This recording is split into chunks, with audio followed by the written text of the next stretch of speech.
जयपुर से खबर लेंगे। विकसित भारत संकल्प यात्रा का शिविर लग रहा है चित्रकूट स्टेडियम में। आपको बता दें कि यूडीएच मंत्री जाबर सिंह खर्रा इस कार्यक्रम में पहुंचे हैं। राज्यवर्धन सिंह राठौड़ भी मौजूद हैं, जिनको आप तस्वीरों में देख सकते हैं। आपको बता दें कि शिविर का अवलोकन हो रहा है। कैबिनेट मंत्री राज्यवर्धन सिंह राठौड़ इस शिविर का अवलोकन करने के लिए यहाँ पर पहुंचे हुए हैं। आप देख सकते हैं तस्वीरों में, सीधी तस्वीरें हम आपको दिखा रहे हैं। जयपुर से आप सभी जटवाड़ा से विधायक और कैबिनेट मंत्री राज्यवर्धन सिंह राठौड़ को सुनिए। और विकसित भारत का एक संकल्प हम सब लेंगे, एक शपथ लेंगे। उसके लिए सब अपना दाहिना हाथ आगे शपथ की उस पोजीशन में लिया है और मेरे साथ दोहराइएगा। हम शपथ लेते हैं कि भारत को 2047 तक आत्मनिर्भर और विकसित राष्ट्र बनाने के सपने को साकार करेंगे। गुलामी की मानसिकता को जड़ से उखाड़ फेंकेंगे। देश की समृद्ध विरासत पर गर्व करेंगे।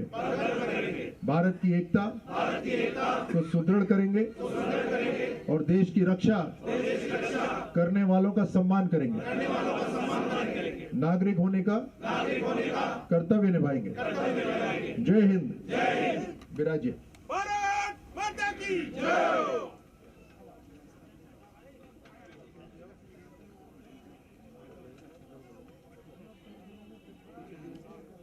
विकसित भारत संकल्प यात्रा प्रदेश में जगह जगह पर शुरू की जा रही है। उनमें से एक आज चित्रकूट स्टेडियम में ये शिविर लगाया गया है, जिसमें यूडीएच मंत्री भी मौजूद हैं, जाबर सिंह खर्रा, और जिनको आप तस्वीरों में देख रहे हैं कर्नल राज्यवर्धन सिंह राठौड़, कैबिनेट मंत्री, वो भी मौजूद हैं। शिविर का अवलोकन हो रहा है। यहाँ पर कैबिनेट मंत्री राज्यवर्धन सिंह राठौड़ शपथ दिलाते नजर आए और संबोधन होने जा रहा है हमारे शहरी क्षेत्र में राज्यवर्धन राठौड़ का चित्रकूट स्टेडियम में। प्रधानमंत्री मोदी जी की मोदी गारंटी वाली गाड़ी भी आज यहाँ पर अपने साथ अलग अलग योजनाओं की, उन योजनाओं को घर घर तक पहुंचाने की गारंटी लेकर यहाँ पर पहुंची है। यहाँ पे मेरे साथ मेरे कैबिनेट में साथी जाबर जी खर्रा, यूडीएच मिनिस्टर, विधायक श्री माधोपुर, हमारे सभी यहाँ पर पार्षदगण, सभी वरिष्ठ पदाधिकारी, यहाँ पर मौजूद मीडिया के बंधु, यहाँ के सभी निवासी, सारे सरकारी कर्मचारी जो यहाँ उपस्थित हैं, आप सभी को, मातृशक्ति जो यहाँ मौजूद है, आप सभी को बहुत बहुत धन्यवाद कि यहाँ आप सब पधारे और आपने मोदी जी की गारंटी गाड़ी का स्वागत करा, इस कार्यक्रम को सफल बनाया।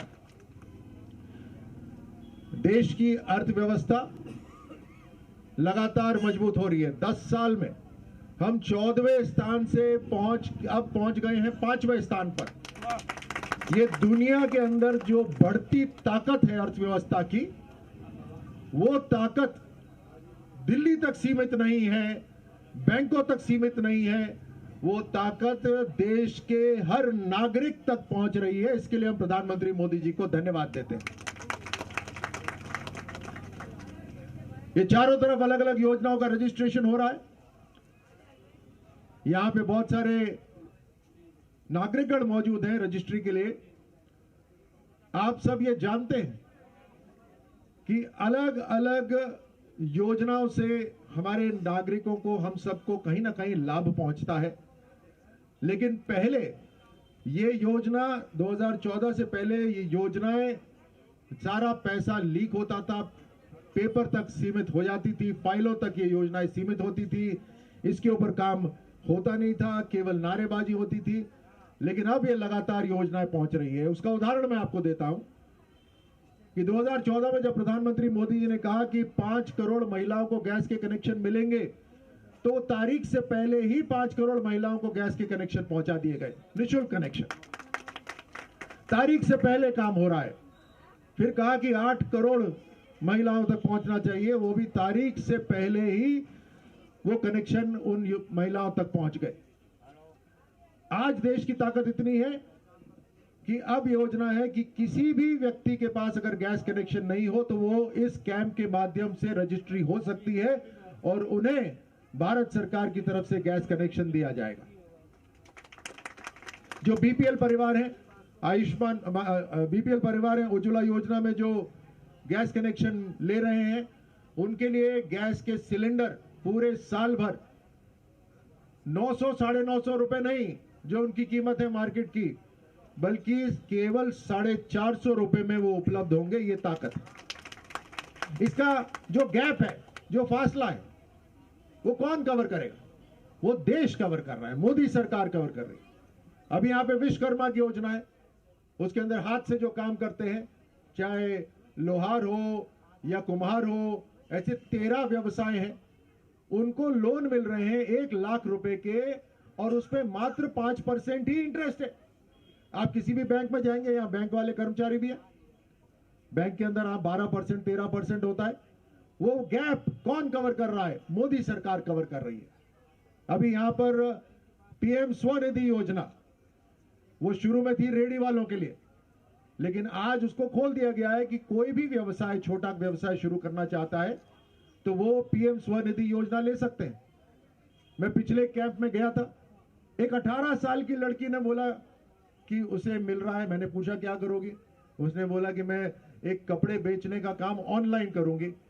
आप देखिए, भारत की सरकार उस बेटी को 10,000, 20,000, 50,000 तक का लोन दे रही है 7% रिडक्शन पर, यानी जितना भी इंटरेस्ट है बैंक का, उस पर 7% घटाकर वो लोन दिया जा रहा है। और उसके अंदर एक और सुविधा है, अगर कैशलेस ट्रांजैक्शन करते हैं, मतलब ऑनलाइन ट्रांजैक्शन करते हैं, आजकल तो हर दुकान पर होता है ना, वो एक लोगो लगा रहता है। अगर ऑनलाइन पेमेंट करते हैं, 100 पेमेंट अगर कर दिए एक महीने में, तो उनको 100 रुपए की रियायत और मिलती है, यानी साल के 1200 रुपए और उनकी जेब में आएंगे सिर्फ ऑनलाइन पेमेंट करने से। तो जितना इंटरेस्ट बनता है वो भी खत्म हो जाता है, तकरीबन 0 इंटरेस्ट पर आ जाता है। ये सुविधा है आज हमारे भारत सरकार की, प्रधानमंत्री मोदी जी की सरकार की, चाहे वो उज्ज्वला कनेक्शंस हो, चाहे पीएम स्वनिधि हो, आयुष्मान कार्ड बना रहे हैं। आयुष्मान कार्ड भी बन रहे होंगे, यहां पर अधिकारीगण बन रहे हैं।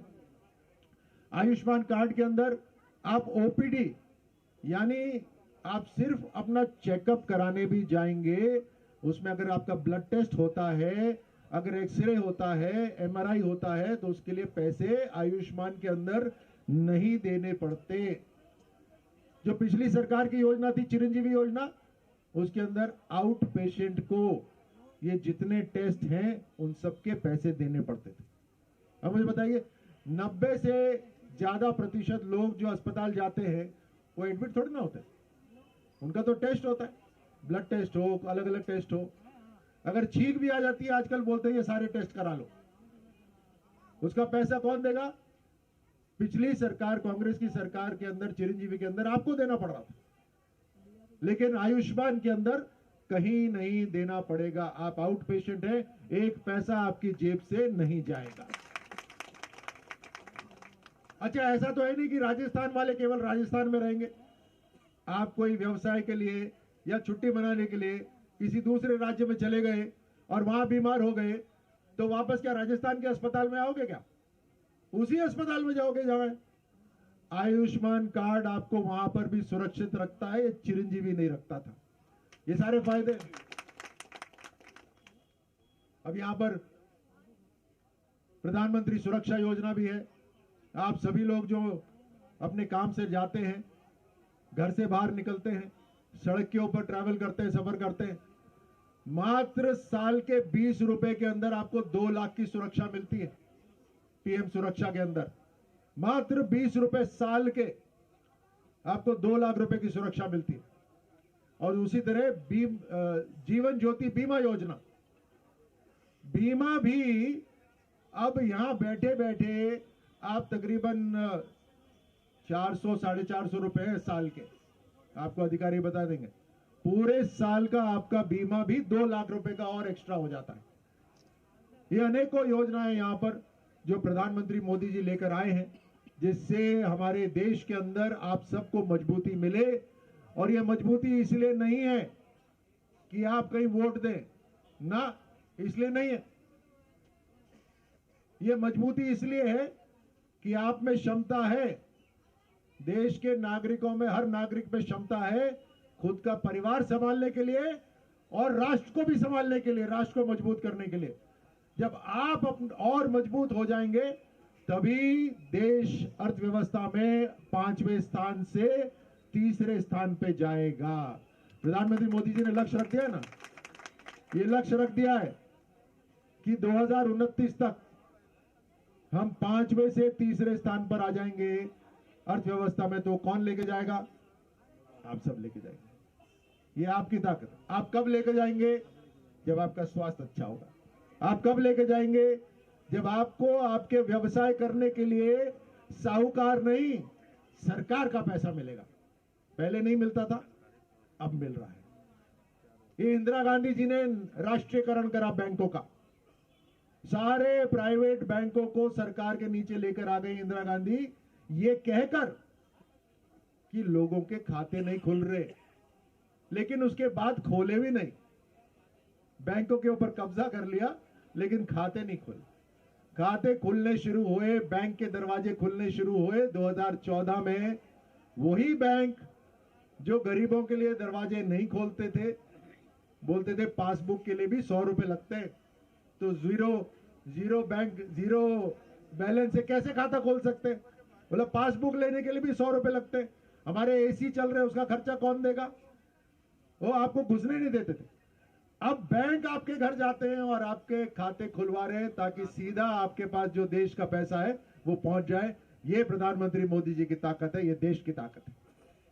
तो आप सबको बहुत बहुत शुभकामनाएं, बहुत बहुत बधाई। अभी जावर जी और मैंने यहाँ पर आपको विकसित भारत का एक संकल्प भी दिलवाया। वो संकल्प किस लिए है कि हम सबको एक सकारात्मक रूप से एक संकल्प लेना चाहिए कि हम देश की तरक्की में भागीदार बनेंगे, हम अपने जीवन में भी सकारात्मक रहें, ये संकल्प है। और ये संविधान में भी दिया हुआ है। संविधान के अंदर जहां नागरिकों का अधिकार लिखा हुआ है, उसी के नीचे उनकी जिम्मेदारी भी लिखी हुई है। और ये संकल्प उसी जिम्मेदारी को आपको याद दिलाता है।